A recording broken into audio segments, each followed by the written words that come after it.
Hello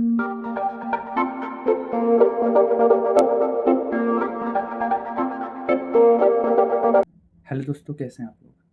तो स्वागत है आपका लोग स्टडी पे। तो आज का जो लेक्चर है वो sexual reproduction in flowering plant के एक और टॉपिक पे बेस्ड है, जो कि बहुत ज़्यादा इंपॉर्टेंट टॉपिक है, जिसका नाम है डबल फर्टिलाइजेशन। तो चलिए शुरू करते हैं। ठीक है, तो देखिए डबल फर्टिलाइजेशन। अब डबल फर्टिलाइजेशन जो है ये पोस्ट फर्टिलाइजेशन का जो है, मतलब फर्टिलाइजेशन का जो इवेंट है उसमें आता है। ठीक है, इसके बाद जितने भी इवेंट होंगे पोस्ट फर्टिलाइजेशन में आएंगे। ठीक है, अब इससे पहले के लेक्चर में हमने पोलन पिस्टल इंटरेक्शन को अच्छे से कवर कर रखा है, आउटब्रीडिंग डिवाइसेस को और आर्टिफिशियल हाइब्रिडाइजेशन को।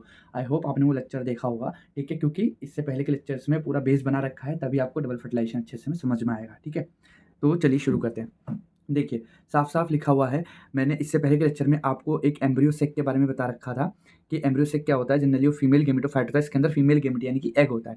ठीक है, तो ये छोटा सा एक एम्ब्रियो सेक में बना लेता हूँ। ठीक है, इसमें 3 एंटीपोडल सेल्स होती हैं। अभी तो इसमें नहीं बन पाएंगी, पर मान लीजिए 3 एंटीपोडल सेल्स होती हैं। और यहाँ पर क्या होती है, सिनर्जिड होता है, और यहाँ पर ये एग एपरेटस होता है, और यहाँ पर ये फिलीफॉर्म एपरेटस होता है। यहाँ ये एग होता है। ये पूरा कहलाता है आपका एग एपरेटस। क्या कहलाता है? एग एग एपरेटस कहलाता है। ठीक है, और ये है आपका एग यानी कि फीमेल गेमेट। ठीक है, जिससे आपका जो मेल गेमेट वो फ्यूज़ करेगा। क्लियर। अब यहाँ पर इंपॉर्टेंट है कि अगर एग से मेल गेमेट फ्यूज़ कर रहा है तो इसे सिंपल फर्टिलाइजेशन क्यों नहीं कह रहे, इसे डबल फर्टिलाइजेशन क्यों कहा जा रहा है। तो मतलब यहाँ पर 2 बार फर्टिलाइजेशन होगा। ठीक है, तो अब पढ़ते हैं। After entering one of the synergid the pollen tube release male gamete into the cytoplasm of the synergid. ठीक है, यानी कि सिनर्जिड सेल में जैसे ही पोलन ट्यूब एंटर करती है, वैसे ही वो जितने जो 2 गेमेट है उनको सिनर्जिड सेल के साइटोप्लाज्म में रिलीज कर देती है। ठीक है, अब one of the male gamete moves towards the egg cell and fuse with its nucleus completing this syngamy, यानी कि फर्टिलाइजेशन। है ना, तो जो सिनगेमी है वो कब कंप्लीट होता है, जब एक मेल गेमेट जो है वो एग से जाके फ्यूज हो जाता है। This result in the formation of diploid cell यानी कि जाइगोट। अब इस सिनगेमी से क्या होता है, एक डिप्लॉयड सेल यानी कि जाइगोट फॉर्म होता है।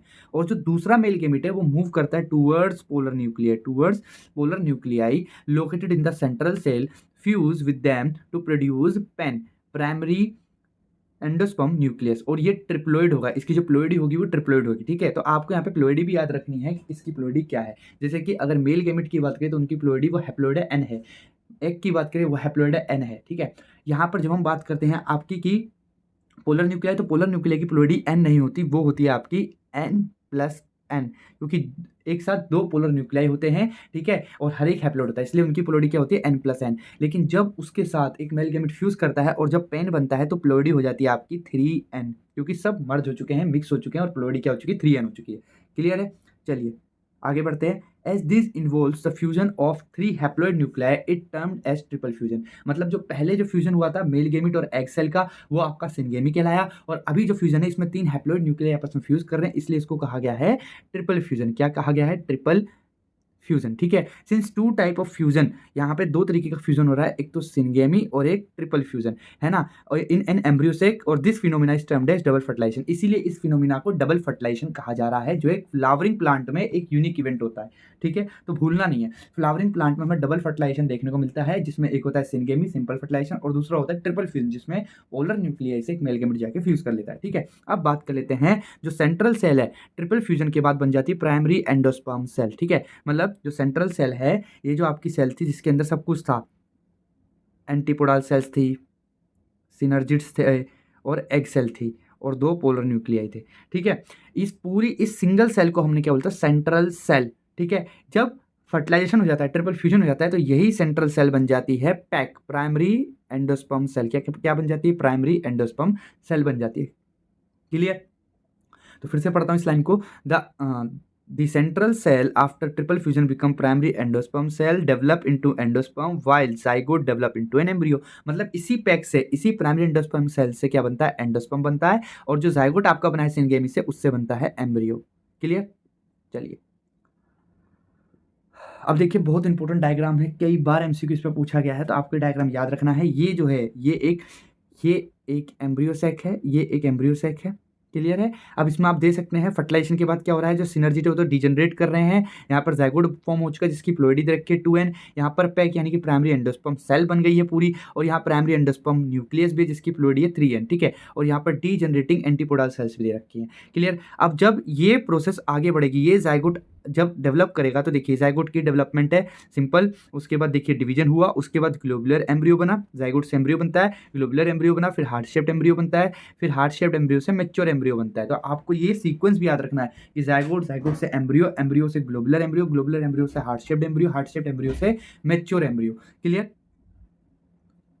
तो बात कर लेते हैं पोस्ट फर्टिलाइजेशन स्ट्रक्चर्स की, मतलब पोस्ट फर्टिलाइजेशन में क्या क्या होता है, स्ट्रक्चर्स होते हैं, इवेंट्स होते हैं। तो पोस्ट फर्टिलाइजेशन में तो आपको पता ही है कि एंडोस्पर्म बन चुका है, एम्ब्रियो बन चुका है। अब उस एंडोस्पर्म से क्या बनेगा और इस एम्ब्रियो से क्या बनेगा, ठीक है। तो देखिए एम्ब्रियो से बनेगा आपका आगे चल के सीड, ठीक है। तो जनरली क्या होता है, अब जो भी कुछ है ये जो एम्ब्रियो है एंडोस्पर्म में किसके अंदर है, ओव्यूल के अंदर है। तो ओव्यूल से क्या बन रहा है आपका, ओव्यूल से बन रहा है आपका सीड, ठीक है।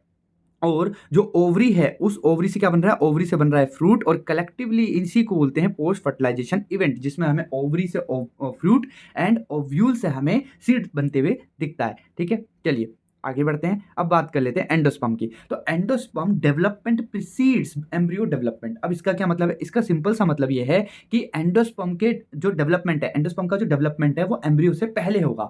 अब आपको मैं पूछता हूँ कि चलिए बताइए क्यों हो रहा है ऐसा।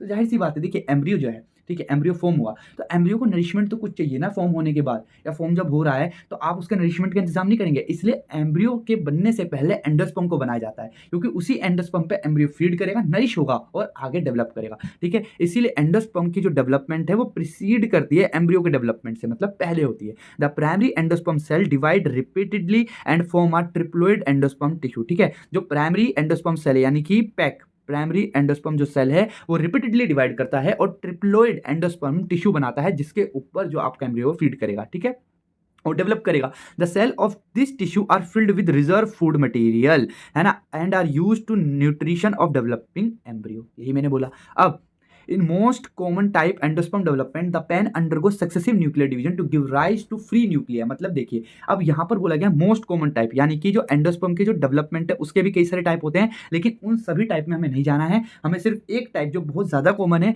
वो होता है फ्री न्यूक्लियाई। मतलब यहाँ पर एंडोस्पर्म डिवाइड करेगा और डिवाइड करके एंडोस्पर्मिक टिश्यू बना लेगा, लेकिन वो सब फ्री न्यूक्लियाई वाले होंगे। मतलब जैसे कि मान लीजिए ये एक एंडोस्पर्म की सेल है, अब इसने डिवाइड करा, ये दो न्यूक्लियाई बन गए ऐसे, अब लेकिन सेल वही है और दो न्यूक्लियाई बन गए, फिर डिवाइड करा इसी सेल के अंदर तो 2 से 4 न्यूक्लियाई बन गए, ठीक है। तो यहां पर क्या हो रहा है कि ये जो न्यूक्लियाई है ये अलग से अपनी सेल फॉर्म नहीं कर रहे हैं, ये फ्री स्टेज में है अभी, ठीक है, मतलब अलग नहीं हुए हैं उससे, ठीक है। यहां पर आप न्यूक्लियर डिवीजन देख रहे हैं, सेल डिवीजन नहीं हुआ है, तो इसे बोलते हैं फ्री न्यूक्लियाई स्टेज। क्लियर?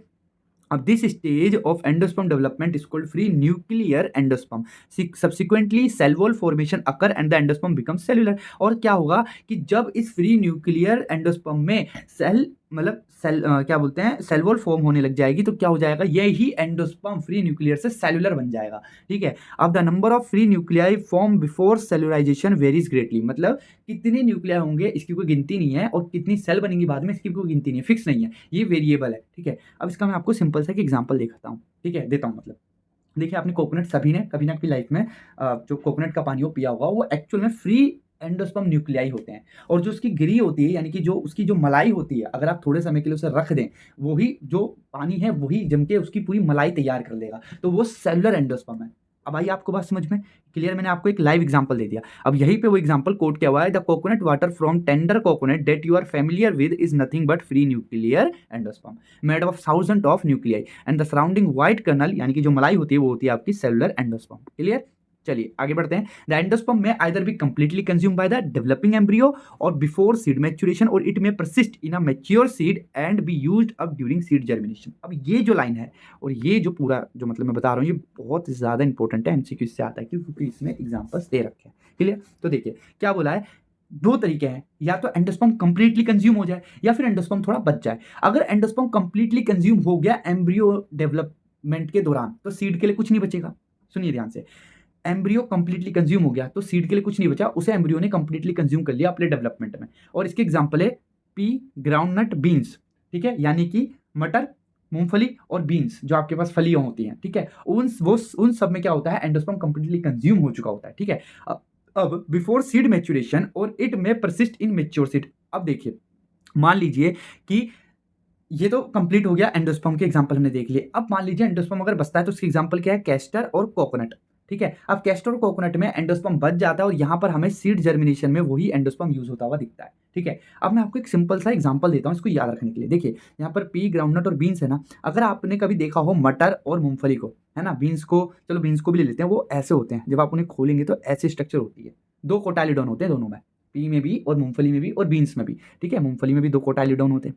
तो ये कोटालिडॉन क्या होते हैं, ये भी फूड रिजर्व्स होते हैं। ये क्या होते हैं, फूड रिजर्व्स होते हैं, ठीक है। किसके लिए, सीड के लिए। और ये फूड रिजर्व तभी बनेंगे जब एंडोस्पर्म नहीं होगा, और अगर एंडोस्पर्म है तो सिंगल कोटालिडॉन होगा।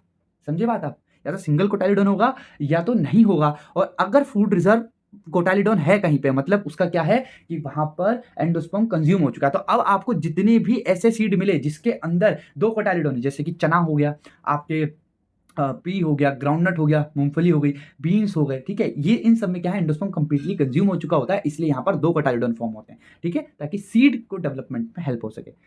आई थिंक आपको अच्छे समझ में आ गया होगा, और ये एग्जांपल्स आपको याद रखने हैं, ठीक है। चलिए आगे बढ़ते हैं एम्ब्रियो पे।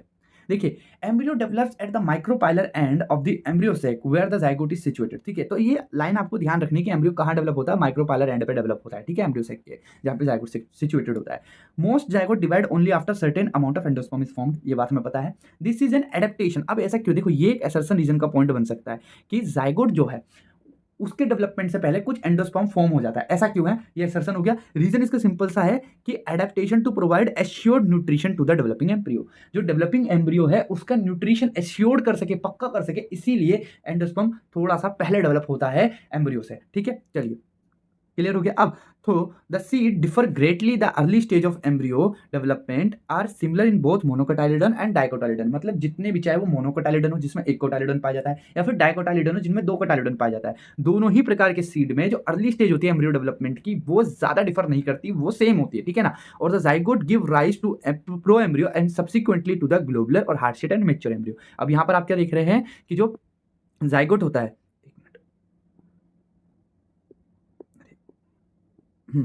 देखिए जो जाइगोट होता है, यहाँ पर बोला गया है कि जो जाइगोट होता है give rise to pro embryo, zygote से बनता है प्रो एम्ब्रियो, प्रो एम्ब्रियो से क्या बनेगा, ग्लोबुलर एम्ब्रियो, ग्लोबुलर एम्ब्रियो से हार्ट शेप एम्ब्रियो और फिर मैच्योर एम्ब्रियो। तो जनरली ये जो सीक्वेंस होता है ये दोनों में, मोनोकोटाइलिडन और डाइकोटाइलिडन में सेम होता है, ज्यादा डिफर नहीं करता। A typical dicotyledonous embryo consist of an embryonal axis and two cotyledon. अब देखिए ये एम्ब्रियो की बात बता रहा है, जैसे कि एम्ब्रियो के, जैसे हमने एंडोस्पर्म पढ़ लिया, अब एम्ब्रियो के बारे में बता रहे हैं कि एम्ब्रियो में क्या क्या हमें देखने को मिलेगा। तो आपके पास जो एक एम्ब्रियो होता है उसमें एक एम्ब्रियोनल एक्सिस होती है और दो कोटाइलिडन होते हैं, ठीक है। तो मान लीजिए मैं ये बना रहा हूं, ठीक है, तो ये एम्ब्रियोनल एक्सिस हो गई और ये दो आपके कोटाइलिडन हो गए, ठीक है, क्लियर। अब the portion of embryonal axis above the level of cotyledon is epicotyl which terminate with the plumule और स्टेम टिप, और cylindrical portion below the level of cotyledon is hypocotyl and terminate at its lower end in the radicle और root tip. क्या मतलब इसका, देखिए अभी पहले मैं आपको इसको देखो सिंपल से एग्जांपल से समझाता हूं। देखिए ये एक सीड है, आप चलिए आपने चना तो यूज़ किया होगा कभी ना कभी, तो आज आपको चने को लेना, भिगा देना है क्योंकि थोड़ा फूल जाए तो अच्छे से दिखेगा। तो उसमें आपको ये दो क्या दिखते हैं, कोटाइलिडन देखने को मिलते हैं, ठीक है। और बीच में आपको ये जो है ये एम्ब्रियोनल एक्सिस होती है, और जो ऊपर का पार्ट होता है इसको बोलते हैं एपिकोटाइल, और नीचे का पार्ट होता है रेडिकल, ठीक है। अब जो एपिकोटाइल है इसी के अंदर होता है प्लूम्यूल, क्या होता है, प्लूम्यूल जो आगे जाके स्टेम को बनाएगा, और जो ये नीचे का पार्ट होता है रेडिकल, इसके अंदर होते हैं रूट को फॉर्म करने वाली स्ट्रक्चर, जो आगे जाके रूट का फॉर्मेशन करेंगी। क्लियर हो गया, ठीक है। चलिए अब फिर से पढ़ लेते हैं जो दो पॉइंट्स थे। The portion of embryonal axis above the level of cotyledon is epicotyl which terminate with the plumule, जो कि स्टेम टिप को फॉर्म करेगा, और cylindrical portion below the level of cotyledon is hypocotyl, जो टर्मिनेट करता है at its lower end in the radicle और root tip, ठीक है। और root tip is covered with a root cap, और रूट टिप किससे कवर्ड होती है, रूट कैप से, ठीक है। चलिए अब मैं आपसे एक चीज पूछता हूँ सिंपल सी, कि देखिए ये आप स्ट्रक्चर देख रहे हैं, यहाँ पर ये सीड का स्ट्रक्चर है, ठीक है, ये एम्ब्रियोनल एक्सिस मान लेते हैं, ठीक है। ये अगर मैं इसे खोलूँ तो ये कहीं यहाँ पर ये एम्ब्रियोनल एक्सिस है, ठीक है, ये आपके पास कोटाइलिडन है, ठीक है। अब इस कोटाइलिडन के जो ऊपर है यहाँ पे प्लूम्यूल हो गया, इस कोटाइलिडन के जो नीचे है ये रेडिकल हो गया, ठीक है ना, हाइपोकोटाइल, क्लियर हो गया। अब यहाँ पर मैं आपसे एक चीज पूछता हूँ कि आप देखेंगे कि रेडिकल में क्या होता है, रूट कैप देखने को मिलती है। भाई रूट कैप यहीं पे क्यों है, यहाँ प्लूम्यूल पे कोई स्टेम कैप क्यों नहीं है, क्योंकि जो प्लूम्यूल वाला पोर्शन है वो एयर में ग्रो करेगा, उसको किसी भी रेजिस्टेंस का सामना नहीं करना, किसी मतलब मुसीबत का सामना नहीं करना ग्रो करते समय। लेकिन जो रेडिकल है, जो जिससे रूट निकलेंगी, उसे सोइल का सामना कर रहा है। ये जो सोइल है इसमें जो सोइल पार्टिकल्स हैं इसका सामना करना है, उसको धकेलते हुए उसे आगे बढ़ना है। तो कहीं जो इंपॉर्टेंट स्ट्रक्चर इससे रूट्स बनेंगी, यानी कि डिवाइड करने के बाद जो रूट बनेंगी, उस स्ट्रक्चर को यानी कि मेरिस्टेम को डैमेज ना हो, उसके लिए यहाँ पर नेचर ने उसे एक रूट कैप दे दी, और इस रूट कैप के अंदर ही वो मेरिस्टेम होता है जिससे वो रेडिकल डिवाइड करता है और रूट्स बनाता है, और ये रूट कैप उसको कवर करके रखता है। जैसे ही रूट इनफ मैच्योर हो जाती है तो रूट कैप हट जाता है और फिर रूट्स डीप ग्रो करती हैं और अपना काम शुरू कर देती हैं। क्लियर हो गया? चलिए अब बात करते हैं यहाँ पर embryos of monocotyledonous possess only one cotyledon, ये मैं बता चुका हूँ। In the grass family the cotyledon is called scutellum. अब देखिए ये जो क्वेश्चन है ये मैं आपको बता रहा हूँ, ये नीट में पूछा गया है, आपके क्यूट में पूछा जाएगा, और ये बहुत इंपॉर्टेंट क्वेश्चन है, कई बार पूछा गया है। ठीक है, तो जो ग्रास फैमिली होती है उसमें जो कोटाइलिडन होता है उसको बोलते हैं scutellum, that is situated towards one side laterally, मतलब एम्ब्रियोनल एक्सिस के एक साइड लेटरली ये सिचुएटेड होता है, बिलो सिचुएटेड नहीं होता। ठीक है, and its lower end embryonal axis has the rationalized radicle and root cap enclose in an undifferentiated sheath called coleorhiza. मतलब क्या बोल रहा है कि इसके नीचे यानी कि स्क्यूचुलम यानी कि जो कोटाइलिडन है, सिंगल कोटाइलिडन है, इसके नीचे एक आपको रेडिकल और रूट कैप देखने को मिलती है जिसे एक अनडिफरेंशिएटेड शीट, अनडिफरेंशिएटेड कवर के अंदर पैक करके रखा होता है, और इसी स्ट्रक्चर को बोलते हैं कोलोराइजा। क्या बोलते हैं? कोलोराइजा। क्लियर? क्या बोलते हैं? कोलोराइजा। ठीक है, अब the portion of the embryonal axis above the level of attachment of scutellum is epicotyl, है ना, सेम ही, ज्यादा डिफर तो नहीं कर रहा कि जो भाई एम्ब्रियोनल एक्सिस है उसके ऊपर का जो स्ट्रक्चर है स्क्यूचुलम के उसको बोलते हैं इपिकोटाइल, और इपिकोटाइल के पास होती है shoot apex and a few leaf primordial enclose in a hollow foliar structure called coleoptile. ठीक है, तो कोलियोप्टाइल क्या होता है? कोलियोप्टाइल, इपिकोटाइल और कुछ प्रीमोडियल लीफ को क्लोज करके रखता है। ऐसे ही कोलोराइजा जो है वो रेडिकल और रूट कैप को क्लोज करके रखता है, और ये हमें ग्रास फैमिली यानी कि जो मोनोकोटाइलिडन स्ट्रक्चर वाली जो एम्ब्रियोज होते हैं उनमें देखने को मिलता है, और जनरली ग्रास में देखने को मिलता है। क्लियर हो गया? चलिए अब यहाँ पर इस स्ट्रक्चर की बात कर लेते हैं। ठीक है, यहाँ पर आप देख सकते हैं कि ये जो है ये एक मोनो कोटाइलिडनस की बात कर रहे हैं जिसमें एक सिंगल कोटाइलिडनस है, स्क्यूटेलम बोला गया है। ठीक है, इसके इस एम्ब्रियोनल एक्सिस के अबव जो है उसको बोलते हैं कोलियोप्टाइल, शूट एपेक्स, और यहाँ पर आप देख सकते हैं इसके जो ब्लो है यहाँ पर देखिए ये हो गया आपका कोलोराइजा जिसके अंदर है रेडिकल और रूट कैप। क्लियर? ठीक है, चलिए अब बात कर लेते हैं सीड की। हमने एंडोस्पर्म की बात कर ली, एम्ब्रियो की बात कर ली, अब बात करते हैं सीड की। In angiosperm the seed is the final product of sexual reproduction, पता है। It is often describe as a fertilized ovule और seed are formed inside the fruit. ठीक है, तो कभी कभी क्या होता है सीड को हम फर्टिलाइज्ड ओव्यूल भी कहते हैं और सीड जो होता है फ्रूट के अंदर बनता है। A seed typically consist of seed coat, cotyledon and an embryonal axis. ये मैं आपको पहले बता चुका हूँ। देखिए सिंपल सा आपको क्या करना है, आपको जाना है एक चना, कोई भी चना हो जाए या मूंगफली हो जाए या जो भी बीन्स है आपके घर में, उसको भिगा दीजिए, सुबह तक देखिए वो खुल जाएगा। उसको थोड़ा खोल के देखिए, ठीक है, खोलेंगे या फिर आप सिंपल एक मटर का दाना लीजिए, कुछ भिगाने की जरूरत नहीं, खोल के देखिए तो आपको उसके अंदर दो कोटाइलिडन देखने को मिलेंगे, बीच में एक एम्ब्रियोनल एक्सिस देखने को मिलेगी। उसी एम्ब्रियोनल एक्सिस के जो टॉप है उसमें प्लूम्यूल होता है, नीचे क्या होता है? रेडिकल और रूट कैप होती है। खत्म। क्लियर है? तो इसीलिए यहाँ क्या बोला गया, जो सीड होता है उसके बाद एक सीड कोट होता है, एक कवर होता है, उसके बाद कोटाइलिडन्स होते हैं और फिर एक एम्ब्रियोनल एक्सिस होती है। क्लियर? चलिए, The cotyledon of the embryo are simple structure, generally thick and swollen due to storage of food reserve। ये पता है हमें, जो कोटाइलिडन होती है एम्ब्रियो में वो सिंपल स्ट्रक्चर होती है, ज़्यादा कुछ उसमें हमें देखने को नहीं मिलता मॉडिफिकेशन और कुछ कॉम्प्लेक्सिटी, सिंपल होते हैं। ठीक है, और जनरली फूड रिजर्व होते हैं। ठीक है, कौन? कोटाइलिडन। अब यहाँ देख सकते हैं आप, ये देखिए मैंने एग्जाम्पल्स ले रखे हैं।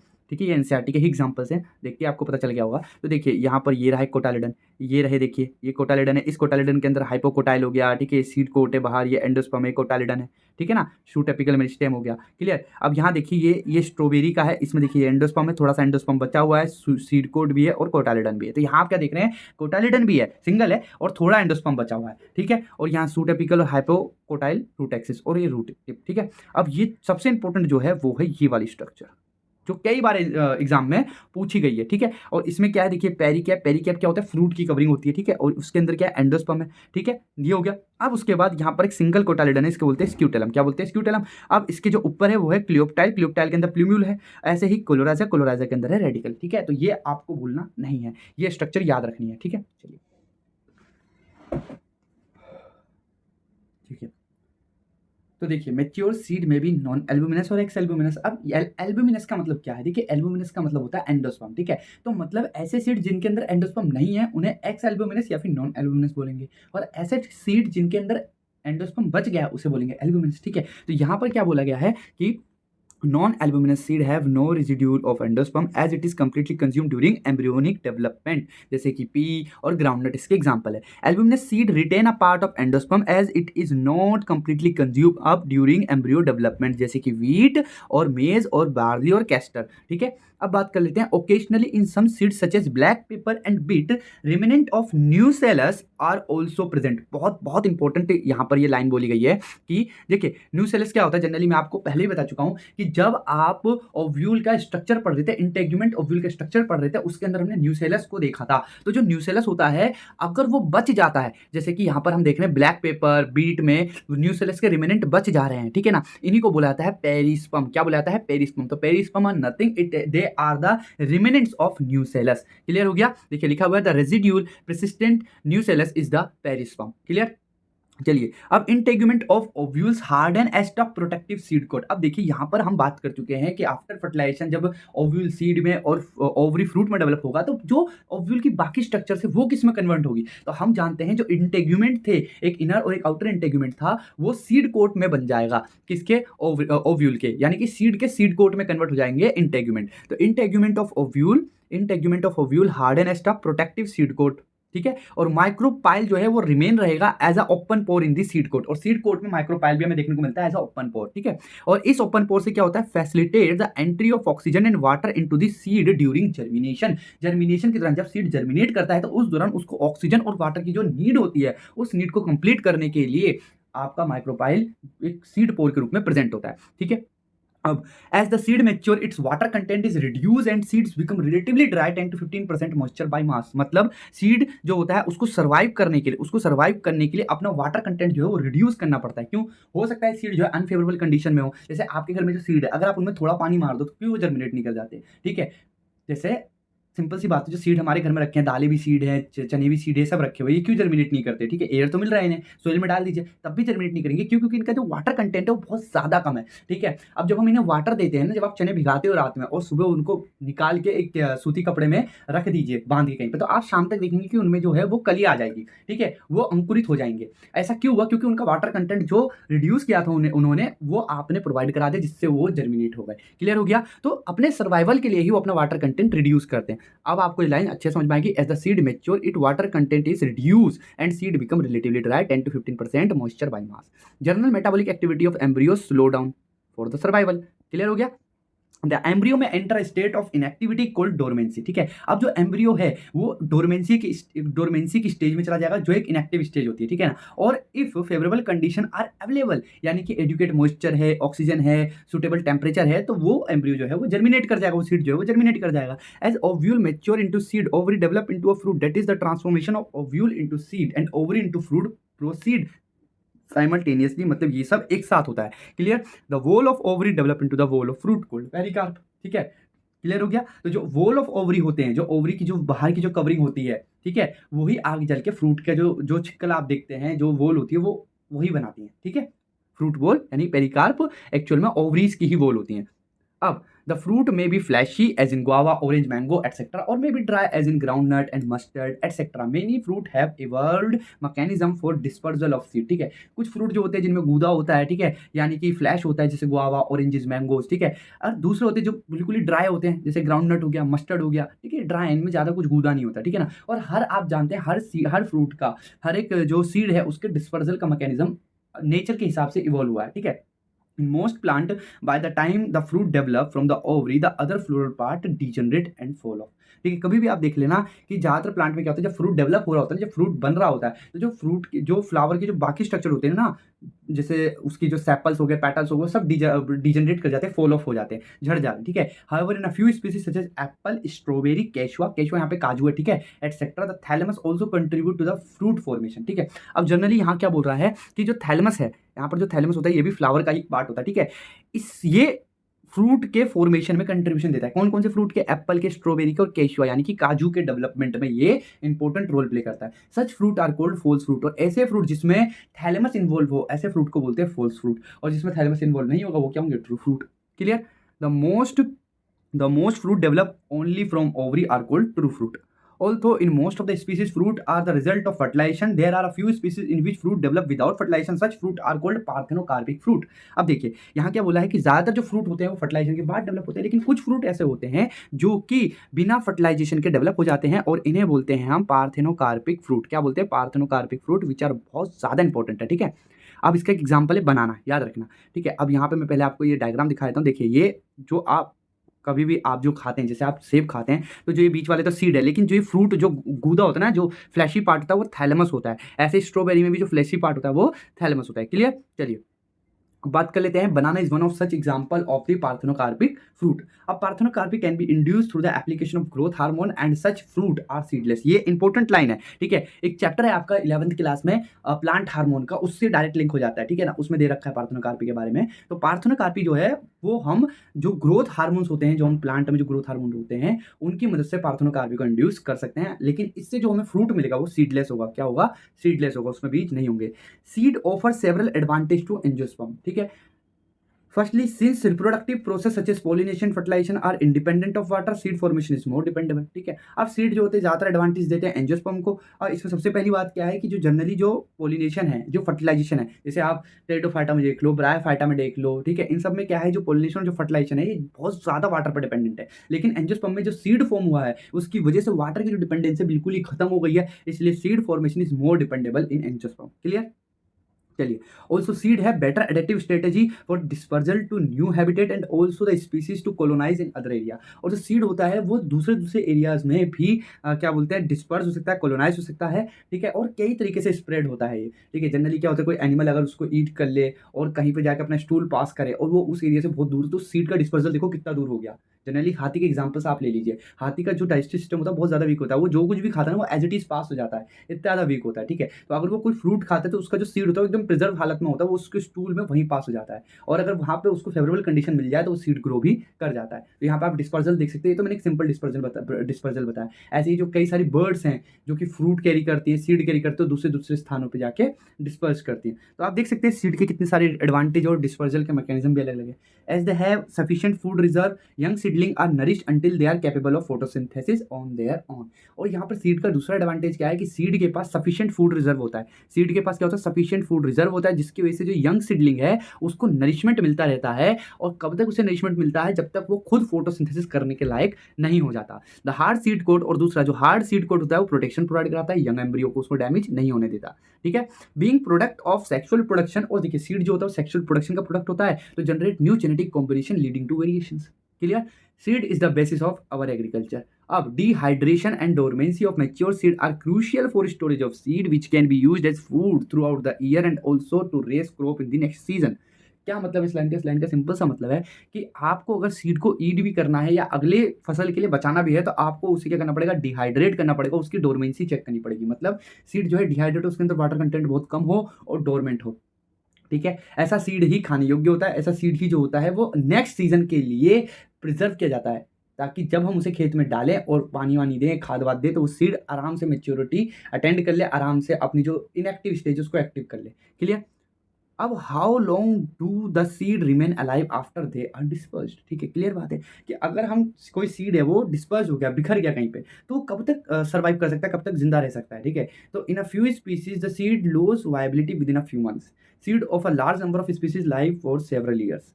सम seeds can remain alive for 100 years और thus there are several record of very old yet variable seed, ठीक है।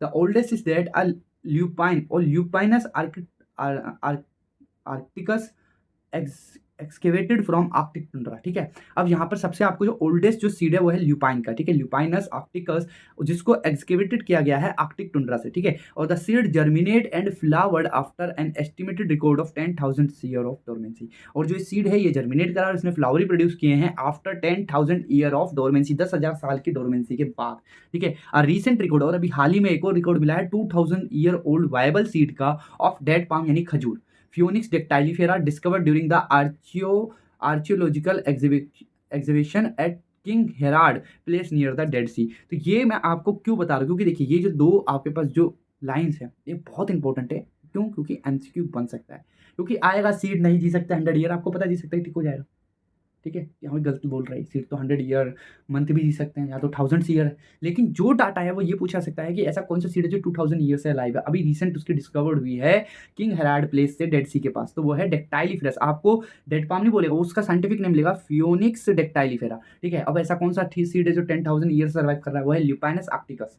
क्लियर हो गया? तो आपको ये याद रखना है। अब इस चैप्टर का सबसे जो लास्ट टॉपिक है वो है apomixis and polyembryony. Also seed in general are the product of fertilization of few flowering plants such as some species of Asteraceae and grasses have evolve a special mechanism to produce seed without fertilisation called apomixis. जैसे कि हम देख रहे थे कि fruit without fertilisation produce हो रहा था तो हमने उसको बोलता पार्थेनोकार्पी। ऐसे ही जो सीड है वो विदाउट फर्टिलाइजेशन प्रोड्यूस हो रहा है उसको हम बोलते हैं एपोमिक्सिस।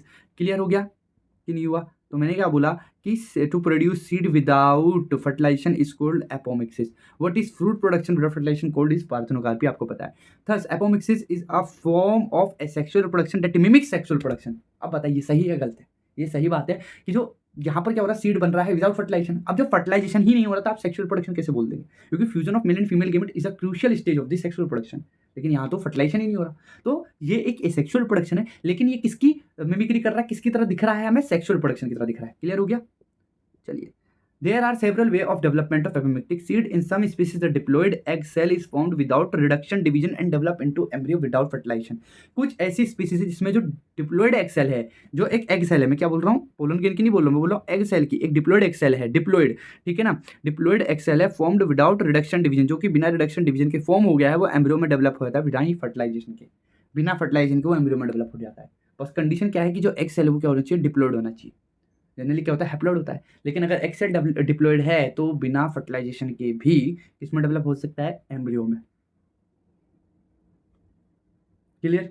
चलिए, अब more often as in many citrus and mango fruit varieties some of the nucellar cells surrounding the embryo sac start dividing protrudes into the embryo sac and develop into the embryo. In such species each ovule contain many embryos. Occurrence of more than one embryo is a seed referred to as polyembryony. ठीक है, अब इसका क्या मतलब है देखिए, इसके लिए मैं आपको एक अलग से उस पर बताता हूँ स्लाइड पे। ठीक है, यहाँ पे मैंने एक स्लाइड ली है, ले हो गया होगा।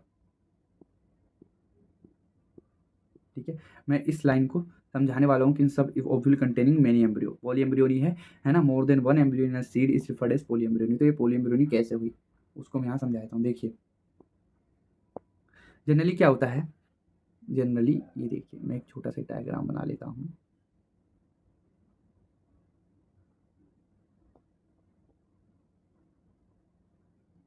ये फ्यूनिकल है, फ्यूनिकल है, ठीक है।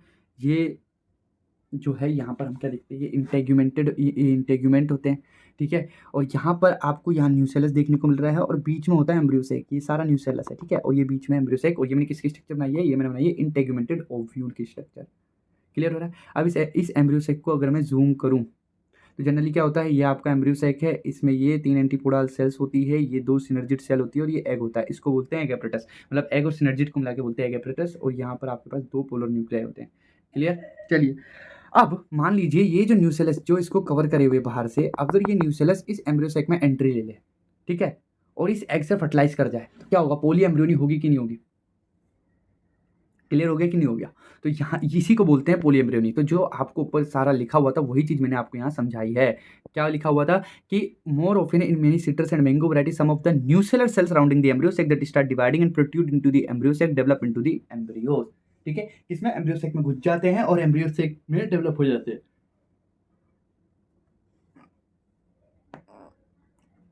समझ गए आप बात को? चलिए, अब in such species each ovule contains many embryo. और कई सारी स्पीसीज में क्या होता है, एक ओव्यूल में एक से ज्यादा एम्ब्रियो भी हो सकते हैं, इसी को पोली एम्ब्रियोनी कहते हैं।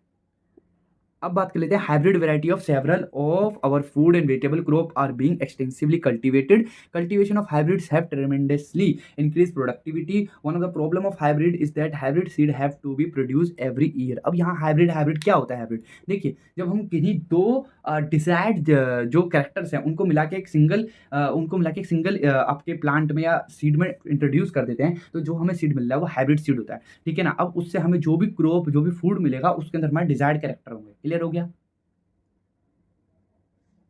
ठीक है।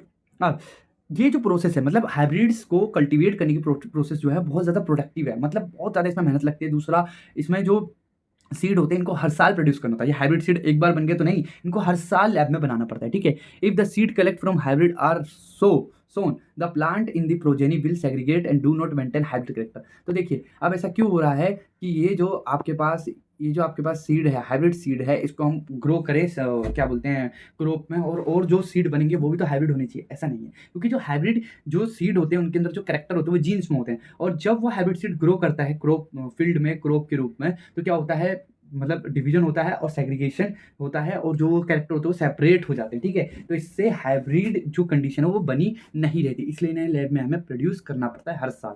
क्लियर हो गया। अब मान लीजिए कि ये जो हाइब्रिड सीड है, अगर सेक्सुअल प्रोडक्शन होगा तो सेग्रीगेशन होगा, सेपरेशन होगा, दोनों कैरेक्टर, दोनों जीन सेपरेट हो जाएंगे, दोनों कैरेक्टर सेपरेट हो जाएंगे, और हमारी जो हाइब्रिड बनाई हुई कंडीशन थी वो फेल हो जाएगी, ठीक है। लेकिन अगर यही हाइब्रिड सीड एपोमिक्सिस करे तो क्या है, एसेक्सुअल प्रोडक्शन, तो क्या होगा, वो सेग्रीगेशन नहीं होगा, वो सेपरेशन नहीं होगा, और जो कैरेक्टर है ये मेंटेन रहेगा। और हाइब्रिड जो सीड थे एक बार बन गए, फिर जो किसान है इसको खेत में खुद भी उगा सकता है, ठीक है। क्लियर हो गया। तो देखिए क्या लिखा है, one of the problem hybrids is that hybrid seed have to be produce every year if the seed collect from the hybrid are, sorry हम पढ़ चुके हैं, ठीक है। यहाँ जाते हैं, if these hybrids are made into apomictic, there is no segregation or of character in the hybrid progeny, then the farmer can keep on using the hybrid seed to raise new crop year after year, and he does not have hybrid seed every year, ठीक है। Because of the importance of apomixis in hybrid seed industry, active research is ongoing in many laboratories around the world to understand the genetics of the apomixis and to transfer the apomictic genes into the hybrid varieties। Clear हो गया। तो चलिए यहाँ पर हमारा lecture खत्म हो गया। आई होप आप सबको बहुत अच्छे से समझ में आया हो। यहाँ तक देखने के लिए शुक्रिया, और प्लीज़ आपके पूरा चैप्टर कंप्लीट करना अच्छे से, तो सारे लेक्चर्स देख लीजिए, बहुत ही कम समय में मैंने बनाए हुए हैं, ठीक है। मतलब बहुत छोटे छोटे उसमें टाइम फ्रेम में है, आप कवर कर सकते हैं, ठीक है। और आज के लिए बस इतना ही। आई होप आपको लेक्चर अच्छा लगा हो। मिलते हैं नेक्स्ट लेक्चर में नेक्स्ट टॉपिक के साथ, तब तक के लिए जय हिंद जय भारत।